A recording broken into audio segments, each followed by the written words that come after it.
तो सद्गुरु, लोग क्यों कहते हैं कि हमें ईश्वर ने बनाया है? देखिए, जाहिर है कि आपने खुद को नहीं बनाया है, ये तो पक्का है। ईश्वर के बारे में हमारी कल्पना संस्कृति के हिसाब से अलग अलग हो सकती है। दुनिया में अलग अलग लोगों के इस बारे में अलग अलग ख्याल हैं, अलग अलग विश्वास हैं। पर यह बात उठी ही क्यों? हम सब अपनी मां की कोख से पैदा हुए हैं, और आप किसी नवजात बच्चे को देखिए, वो किस तरह देखता है। वो पूछ रहा है, कौन, क्या, ये सब क्या बकवास है, इतनी सारी रचना। क्या आपको उसकी आंखों में सवाल नजर आते हैं? क्या क्या क्या क्या, इतना सारा, ये सब किसने किया? जाहिर है वो सबसे पहले अपनी मां की तरफ देखता है। मां ने आपको पैदा जरूर किया है, मगर वो पूरे संसार को नहीं पैदा कर सकती। फिर आप अपने पिता की ओर देखते हैं, जाहिर है वे भी ये सब नहीं कर सकते। फिर आपने अपने आसपास हर व्यक्ति को देखा, कोई भी ये सब करने के काबिल नहीं लगता। फिर इंसान होने के कारण हम कहते हैं, ऊपर हमसे भी बड़ा कोई इंसान बैठा है, वही ये सब करता है। महिलाओं से मैं माफी चाहता हूं, वे एक आदमी हैं। क्योंकि हम इंसान हैं, तो हम सोचते हैं कि ऊपर हमसे भी बड़ा इंसान बैठा है। मगर यह सच है कि हमने ये सब नहीं बनाया है ना, न ये न वो। हमने ये नहीं बनाया, हमने इसके साथ छेड़खानी की। हमने इसके साथ छेड़खानी की, इसे बिगाड़ा, मगर निश्चित रूप से ये हमने नहीं बनाया। तो हमें एक स्पष्टीकरण चाहिए। आपको दो तरीकों में से एक चुनना है। आप स्पष्टीकरण चाहते हैं या खुद खोज करना चाहते हैं? अगर आप खोज करेंगे तो आप अपने भीतर एक खास स्थिति में आ जाएंगे। अगर आप किसी के दिए हुए स्पष्टीकरण को मान लेते हैं, तो आपके पास एकमात्र विकल्प होता है कि उस पर विश्वास करें या अविश्वास करें। अगर आप उस पर विश्वास करते हैं तो आप आत्मविश्वास से भर जाएंगे, उससे कोई स्पष्टता नहीं आएगी, उससे आप में आत्मविश्वास आएगा। अगर आप उस पर विश्वास नहीं करते तो आप भ्रमित हो जाएंगे। अगर आप आनंदपूर्वक भ्रम में हैं तो यह बहुत अच्छी बात है, मगर ज्यादातर लोग नहीं जानते कि अपने भ्रम को आनंदपूर्वक कैसे संभालें। जब वे भ्रमित होते हैं तो खुद को बहुत दुखी कर लेते हैं। मगर मानव बुद्धिमानी की सबसे अच्छी बात यह पहचानना है कि जो आप नहीं जानते वो आप नहीं जानते। हर वो चीज जो आप नहीं जानते, आप उस पर विश्वास कर लेते हैं। ये गंभीर समस्या है। हमने एक दूसरे के साथ भयानक चीजें सिर्फ इसलिए की हैं क्योंकि मैं इस पर विश्वास करता हूं और आप उस पर। हम आज भी यही कर रहे हैं ना, पूरी दुनिया में, क्योंकि मैं एक चीज मानता हूं और आप कुछ और।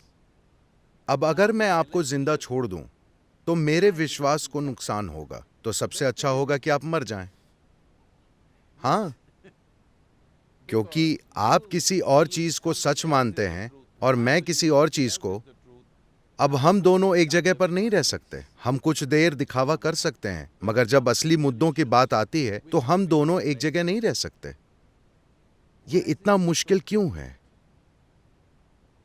अगर आपकी अकल काम कर रही है तो आप देख पाएंगे कि जो आपको नहीं पता है वो आपको नहीं पता है ना?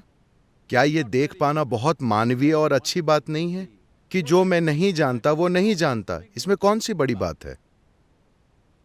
अगर आप देखें, मैं नहीं जानता एक विशाल संभावना है। जब आप देखते हैं कि मैं नहीं जानता, सिर्फ तभी जानने की संभावना हकीकत में बदलती है। अगर आप देखते हैं कि मैं नहीं जानता, तो जानने की चाहत, जानने की कोशिश और जानने की संभावना एक जीती जागती हकीकत बन जाती है। हर वो चीज जो आप नहीं जानते उस पर विश्वास कर लेते हैं। आपको सिर्फ अपने जैसे लोगों में रहना होगा। अगर आप अलग तरह के लोगों के साथ रहें तो उनका या आपका अस्तित्व खत्म हो जाना चाहिए। इससे ऐसे ही हालात बनेंगे। तो ये बात हमें समझनी होगी, क्योंकि मानव बुद्धि अपने चरम पर तब होती है जब वो कुछ नहीं जानती। अगर मैं सोचूं कि मैं सब जानता हूं तो मैं बेवकूफ बन जाऊंगा, क्योंकि मैंने हर चीज का अंतिम नतीजा निकाल लिया है। अगर मैं देखता हूं कि मुझे नहीं पता, तो बुद्धिमानी पूरी सक्रिय होती है ना? आप अपनी बुद्धिमानी को सक्रिय रखना चाहते हैं या बंद? आप इसे कहीं और के लिए बचा रहे हैं? मैं जानना चाहता हूं, क्योंकि मुझे ऐसा लग रहा है बहुत सारे लोग इसे कहीं और के लिए बचा रहे हैं। नहीं, आपको यहां इसकी जरूरत है। अगर आपको यहां इसकी जरूरत है तो कृपया देखिए। जब आप देखते हैं कि मैं नहीं जानता, तो आप बहुत चेतन, बहुत जागरूक, बहुत सजग हो जाते हैं। क्या यह सच है? जब आपको लगता है कि मैं जानता हूं, तो आप सबसे मूर्खतापूर्ण और बेवकूफी भरी चीजें, बहुत घटिया चीजें करते हैं। हाँ या नहीं? अगर आप सच में देखते हैं कि मैं नहीं जानता, तो आपकी किसी से लड़ाई नहीं है। आपकी किसी से कोई लड़ाई नहीं है ना? मैं जानता हूं से हमेशा लड़ाई होती है। तो योगिक संस्कृति में एक खास चीज होती है। मैं इसे खास चीज इसलिए कह रहा हूं क्योंकि अभी शायद आप समझ ना पाए कि मैं क्या कह रहा हूं, पर अगर आप थोड़ा समय और ऊर्जा लगाएं तो आप समझ जाएंगे। We identify with our ignorance, never with our knowledge. हम अपनी पहचान अपने अज्ञान से बनाते हैं, कभी अपने ज्ञान से नहीं बनाते। क्योंकि चाहे आप जितना भी जानते हो, अगर आप धरती की सारी किताबें पढ़ लें तो भी इस अस्तित्व के सामने आपका ज्ञान बहुत कम है ना? मगर आपका अज्ञान असीमित है। हाँ या नहीं? तो अगर आप अपने अज्ञान से अपनी पहचान बनाते हैं तो आप असीम अनंत इंसान हो जाएंगे। अगर आप अपने ज्ञान से पहचान बनाते हैं तो आप कब्ज पीड़ित इंसान बन जाएंगे। कब्ज का मतलब थोड़ा थोड़ा करके होना है। जीवन अभी ऐसे ही घटित हो रहा है। वो थोड़ा थोड़ा करके घटित हो रहा है।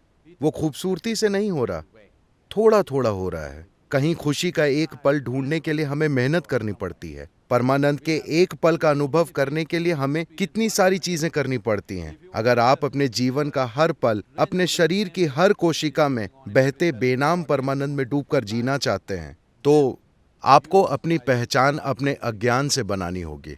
आपको अपने अज्ञान को स्वीकार करना होगा। अगर आप अपनी अज्ञानता को स्वीकार करते हैं और पर्याप्त ध्यान देते हैं, अगर आप अज्ञानी हैं तो स्वाभाविक रूप से ध्यान देंगे, है ना? अगर आप पर्याप्त ध्यान दें तो आप देखेंगे कि अपने सारे वैज्ञानिक ज्ञान के साथ भी We still do not know. हम एक अणु को भी पूरी तरह से नहीं जानते। हम उनका इस्तेमाल करना जानते हैं, हम उन्हें तोड़ना जानते हैं, जोड़ना जानते हैं, फोड़ना जानते हैं, पर आज भी हम नहीं जानते कि यह कमबख्त चीज क्या है। हाँ या नहीं? तो अगर आप पर्याप्त ध्यान दें तो आप साफ तौर पर समझ जाएंगे कि आपको कुछ नहीं पता। खैर, उन्होंने ये सवाल पूछा, मैंने बस ये किया। जब मैं 4-4.5 साल का था तो अचानक मुझे समझ में आया कि मैं कुछ नहीं जानता। अगर कोई मुझे एक गिलास पानी देता तो मैं बस पानी की ओर देखता था, क्योंकि मुझे पता नहीं था कि पानी क्या है। हाँ, मुझे पानी का इस्तेमाल करना आता था, मगर मैं नहीं जानता था कि वो क्या है। आज भी आप नहीं जानते वो क्या है। अगर मुझे एक पत्ता मिलता तो मैं उसे 4-5 घंटे घूरता रहता। अगर मैं अपने बिस्तर में बैठता तो रात भर अंधेरे को घूरता रहता। मेरे प्रिय पिताजी डॉक्टर होने के नाते ये सोचने लगे कि मुझे मनोवैज्ञानिक जांच की जरूरत है। तो ये लड़का हर समय बस किसी चीज को घूरता रहता था। मेरी समस्या यह थी कि मैं इसे देखता था और मैं तब भी इसे नहीं जानता था, तो मैं किसी और चीज पर ध्यान नहीं लगा पाता था। अगर उसे देखता था तो मैं उसे बस देखता रहता था, क्योंकि वो मेरी समझ से परे था। तो अगर आप पर्याप्त ध्यान दें, यह ब्रह्मांड सिर्फ उनके लिए अपने दरवाजे खोलता है जो पर्याप्त ध्यान देते हैं। आपकी जिंदगी में जो भी रास्ता खुला है वो इसीलिए खुला है क्योंकि आपने जीवन के उस आयाम पर ध्यान दिया है। हाँ या नहीं? यह बस इसी तरीके से काम करता है। अब अगर आपका ध्यान ऐसा है कि ये कुछ खोज नहीं रहा, बस ध्यान दे रहा है, ये हर चीज पर ध्यान दे रहा है, वो ये फैसला नहीं करता कि हाथी चींटी से ज्यादा महत्वपूर्ण है, वो सिर्फ हर चीज पर ध्यान देता है, क्योंकि सृष्टि की प्रकृति यही है। अगर आप किसी चींटी को देखें, क्या आपने कभी किसी चींटी को ध्यान से देखा है? मैंने उनके साथ काफी वक्त बिताया है। मेरी बात मानिए, वो धरती की सबसे बढ़िया मशीनों में से एक है। हाँ या नहीं? अगर आपके पास ऐसी कार होती तो आप पूरा कैलिफोर्निया रेगिस्तान आराम से घूम पाते। ये इतनी अच्छी मशीन है, ये कोई मामूली चीज नहीं है। अगर आप चींटी को ध्यान से देखें तो आपको एहसास होगा कि जिसने भी चींटी की रचना की, उसने चींटी पर भी उतना ही ध्यान दिया है जितना कि आप पर। हाँ या नहीं? तो आप कौन होते हैं ये फैसला करने वाले कि किस पर कम और किस पर ज्यादा ध्यान देना चाहिए? बस आपको किसी खास चीज पर ध्यान देने की नहीं, बल्कि सिर्फ ध्यान देने की अपनी क्षमता को और तेज करना होगा। अगर आप पर्याप्त ध्यान दें, क्या ये सही है कि ये शरीर, बेशक आपने इसे बाहर से खाना दिया, मगर ये शरीर अंदर से बना है? हाँ?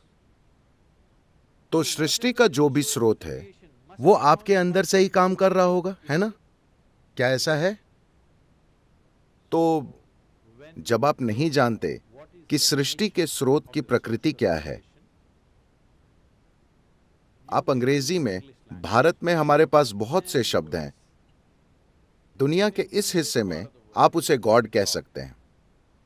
ये बस सृष्टि के स्रोत का आपका वर्णन है ना? क्योंकि आप सृष्टि को समझ नहीं पाए, इसलिए आपने कहा कि भगवान ने इसे बनाया। हमारे पास उसके लिए हजारों नाम हैं, ठीक है, मगर मूल रूप से हम सृष्टि के स्रोत को समझाने की कोशिश कर रहे हैं। क्या आपके अनुभव में यह सच है कि इस जीवन की रचना का स्रोत आपके अंदर से काम कर रहा है? अगर यह आपके अंदर से काम कर रहा है, अगर वो ऊपर कहीं हो और आप उसे चूक गए तो कोई बात नहीं। अगर ये अंदर से घटित हो रहा है और तब आप चूक गए तो क्या यह दुर्भाग्य नहीं है? हेलो, अगर सृष्टि का स्रोत आपके अंदर धड़क रहा है और आपने उस पर ध्यान नहीं दिया तो क्या आप एक दुर्भाग्य नहीं है? तो मेरा पूरा जीवन और काम बस लोगों को उस दुर्भाग्य से बचाना है। धन्यवाद।